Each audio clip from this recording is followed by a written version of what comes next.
Hi everybody, welcome back to Call of Duty Black Ops Cold War, and we've got some Domination gameplay on Miami. I just wanted to talk through this gameplay, really to highlight the loadout I'm using, which is the FFR, excuse me, the FFR, double FR, is that what you call it? Assault rifle, combined with the Pelington sniper rifle, and then I'm running flashbang, semtex and trophy system, as you'd expect for Domination, and I've got flak jacket, gearhead and cold-blooded. What does gearhead do? I can't remember. Reduce field upgrade cooldown, yeah, stores up to 2 field upgrade charges. Now the reason why I do that is because my and I run Lawbreaker, so I can run a sniper as my secondary.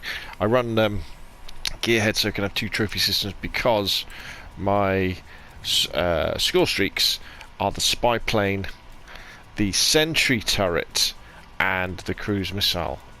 The idea being that when I get my sentry turret, I defend it with a couple of trophy systems on either side, so it can hang around for a little bit longer, as long as so no bugger with cold-blooded runs up on it and punches it to death or shoots it to death.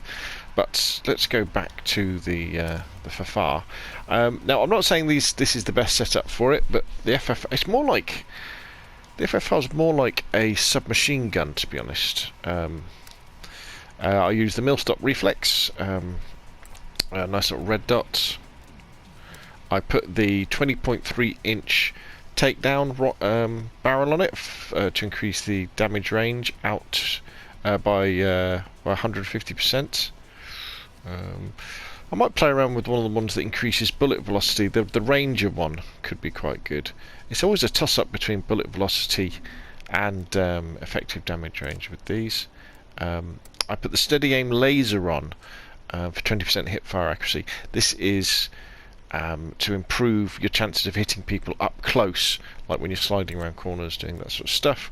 We've got the foregrip to control horizontal recoil control. There might be a better one now. Yeah, the other one's that's probably a better one, the speed grip, because you get the same horizontal recoil control. You can sprint faster, and you lose a bit of movement speed. I put the 34 round speed mag on it. 34. Actually, I should put the 34 round speed mag on. I've just got the 34 round mag on it for bullets, and that's it actually. And then let's have a look at the Pelington. What do I have on the Pelington? I have the stabilizer to reduce idle sway when you're camping those angles. I put the extended mag on it, extended barrel on it, to give us 25% better bullet velocity. We've got the Ember sighting point,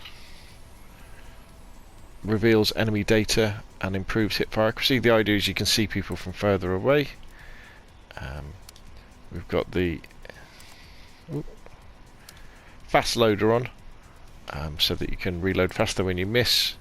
And we've got the field tape for better flinch resistance. Although the idea with the Pelington is you're hitting them in the head or in the upper body, well, the shoulders. That's, you know, with the first shot, and if you miss it, you're probably dead anyway. So that's kind of the loadout. Let's dive into the gameplay on Miami, and I'll kind of talk you through what I'm thinking about. Right, so here we go. Now, I know a lot of people don't particularly like Miami, but I do. I think after some initial trepidation from the beta we had, once I really got to know Black Ops, I say really got to know, when I got to know it better, I really enjoyed this map because it has some very long sight lines and some short ones as well. So, yeah, on Domination, I always play the B flag. This is my bag, you know. This is what I do. If the B flag has got cover, like most of them do, this is where I'll be heading straight off the spawn. That's it. I'm onto the B flag to try and capture it. Now, the B flag on Miami, there's this nice little pocket you can take there, which defends you very well. That chap kind of going underneath there. What you've got to watch out for is people coming around that way. And also people shooting you from the balcony up on the left hand side. But if you can hang on to it, the other thing I'll always do is I'll lob my grenade forward to like the hotel lobby where people sometimes go on that corner. And what I'll generally do off the first spawn, I'll just kind of hang around on the B flag, just trying to capture it. And then if we have the B flag and we seem to be hanging on to it quite well, what I'll then do is I may well consider then wandering off and just going around and thinking about the spawns where the enemies are, and going around and killing them. You know, just kind of playing that sort of game where you're playing a disruptive game where you've got the A flag, you've got the B flag, or you've got the C flag, you've got the B flag. Let's just push forward and let's just disrupt the enemy as they come off their spawn. Because what happens in Domination is often people become quite... Ooh, this is quite funny, this. How did I miss him? People become very focused on chasing the score, and they become very blinded by the flag, and it's right, I've got to get to the flag, I've got to get to the flag. Where once you've got the flag and you can relax a little bit, and maybe you've got a few points to spare, what you can then do is you can think about the bigger picture, which is kind of what you should be doing all the time, kind of anyway. And then you can spread out a little bit. You can use the flanks a lot more, move out, and then intercept the enemies as they're coming off the flag, coming off their spawns. So you can intercept them and then slow them down. Because often with Domination, it is about that kind of war of attrition, of stopping the enemy getting enough numbers forward to be able to take the B flag. So you can hang on to it and defend it, or recapture it should you need to do so. Now there are certain maps actually in Cold War where I won't play the B flag unless I've got teammates, you know, who are with me, so I know we can capture it very, very quickly. And this tends to be the maps where the B flag is very open. So a good example of that is Raid.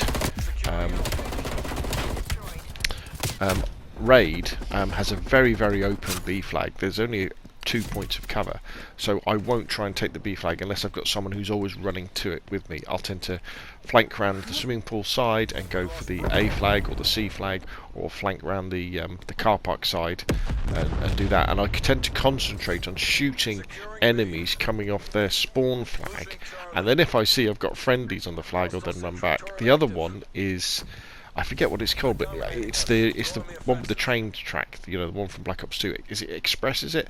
That one has an incredibly exposed B flag on the platform, where it's all open. I don't think there's any cover at all. There might be a tiny bit of cover behind like a pillar that sticks up. So again, with that one, I'll flank round the long way and try and just disrupt the enemies. Often I won't try and capture their spawn flag. I'll just concentrate on getting in their face at that end, so they'll keep spawning by their flag, but I'll, you know, start to try and kill them to slow them down, so they can't get onto the B flag. So then I can then give my teammates time to get onto the B flag, or if I see them coming, but my friends that is, I can then back off, get on the B flag, capture it, and then with both those maps, with Raid and I'm going to call it Express. Once you've got the B flag, what you want to be doing is backing off and then defending the flag kind of from behind, and then letting them push them onto the flag. So that was an example of there really where I pushed past the B flag just to try and kill them. Now that little balcony there is a favourite for snipers. But it's also one of my favourite places because you can really black people with it. While you're watching this video, actually, there is a bit of lag on the recording of the audio and the video, so that's why it doesn't quite sync up a bit.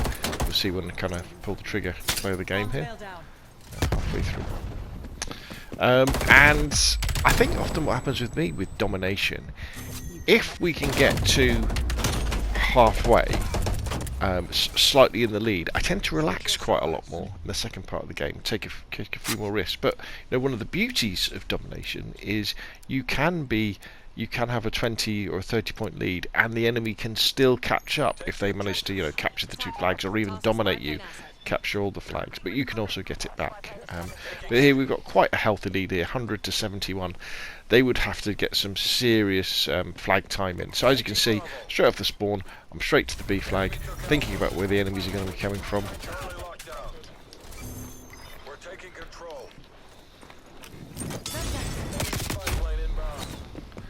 Unfortunately, I get kind of taken out there. But now again, it's just pushing for that B flag. It's always the most important thing. One of the mindsets you've got to get out of when you do play Domination is the problems of KD ratios and dying too much. Because in Domination, I guess you don't really want to. That's amazing. How amazing does that look? You don't really want to be giving your life away willy-nilly, because you're feeding the kill streaks or the score streaks for the other players. You haven't got to be too precious with the life, because it's all about taking that flag. Because if you hang back too much, and you'll see this in games where you'll get, let's look at the Pelington, fantastic. You'll see people hanging back too far with their snipers and just not going for the objective. And when you do see a team like that, when they are hanging back and they're not pushing for the B flag, you know you're going to win, but it also can be a little bit boring as well when that kind of thing happens. Because the thing about Domination is that it's at its best when everybody's pushing for the flag. So this guy's just slid around to my right, and I managed to miss him terribly. But I know he's going to be running through, so it's time to get out the FFR, get a bit of hip action on, but then I get shot from across the swimming pool. Very nice swimming pool, that, by the way. And I get shot by someone here, I think, just behind the bus. Oh no, I'll make it through. So again, we're kind of moving away. As you see, I've got my sentry gun, so I'm looking to get to that balcony, put my trophy systems down, and then let it have overwatch on the B flag. Here we go. I have a bit of trouble trying to get it to go down. Come on. There it goes.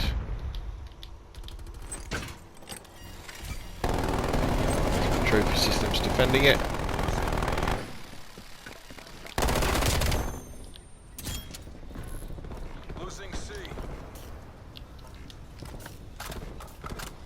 Recapturing the B flag. Hostile gone.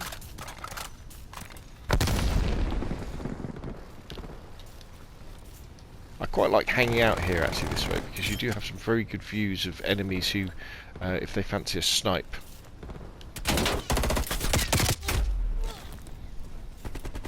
Guy gets behind me there. So we're into the end game really now. I think this is where I get blattered a couple of times now by someone either at the balcony or to my left. Oh no, I hear this guy over here. That would be another big tip as well. Make sure you got your headset on.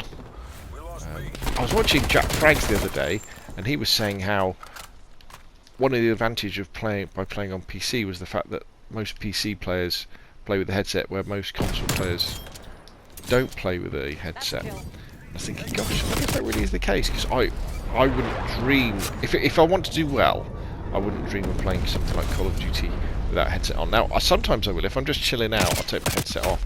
And in fact, it can be quite a good learning experience to play Call of Duty without a headset on, just your TV, or even without the sound on, because what you need to do then is concentrate on the minimap and use your go for a quick swim here. Don't go, just to cool down. That's a swim. Because you've got to concentrate on the minimap, see where your friendlies are, and you know that the enemies are going to be in the gaps where the friendlies aren't, if you know what I mean. And also, you know, what's happening with the flags, what's being captured, what's being not being captured. I think I probably do need to put the bigger magazine on the FARC, the FFR.